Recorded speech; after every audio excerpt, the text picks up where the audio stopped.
Pathanamthitta municipal bus സ്റ്റാൻഡിലെ lottery കച്ചവടക്കാരനാണ് സുകുമാരൻ. വയസ്സ് 82 ഈ പ്രായത്തിലും സുകുമാരന്റെ കൈയക്ഷരം കണ്ടാൽ ആരും അത്ഭുതപ്പെടും. നല്ല വടിവൊത്ത കൈയക്ഷരം. ലോട്ടറി കച്ചവടത്തിന്റെ ഇടവേളകളിൽ നോട്ട് ബുക്കിൽ കവിതകൾ എഴുതും.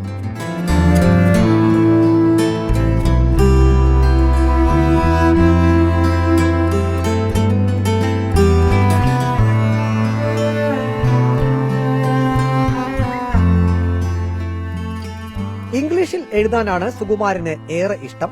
മനോഹരമായ ഈ കൈയക്ഷരത്തിന്റെ രഹസ്യം എന്താണെന്ന് ചോദിച്ചപ്പോൾ സുകുമാരന്റെ മറുപടി ഇങ്ങനെ: ഞാൻ ചെറുപ്പം മുതൽ പഠിക്കുന്ന കാലത്ത് സ്റ്റീലും മെഴുകുപ്പി ഉപയോഗിച്ച എഴുതി പഠിച്ചത്.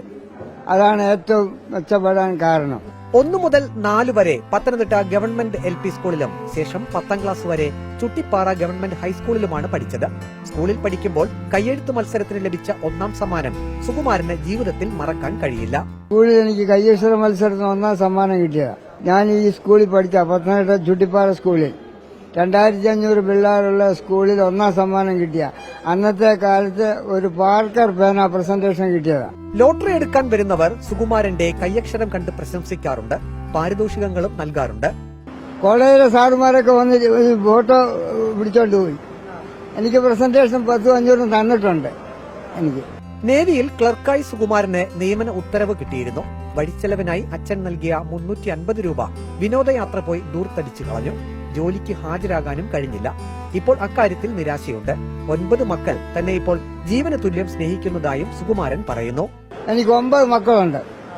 8 ആണും 1 പെണ്ണും.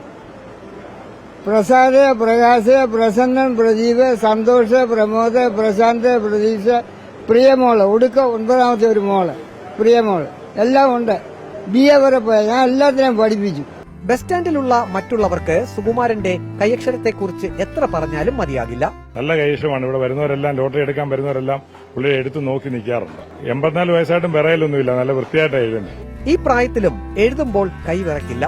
നടത്തമാണ് തന്റെ ആരോഗ്യത്തിന്റെ രഹസ്യമെന്നും സുകുമാരൻ പറയുന്നു.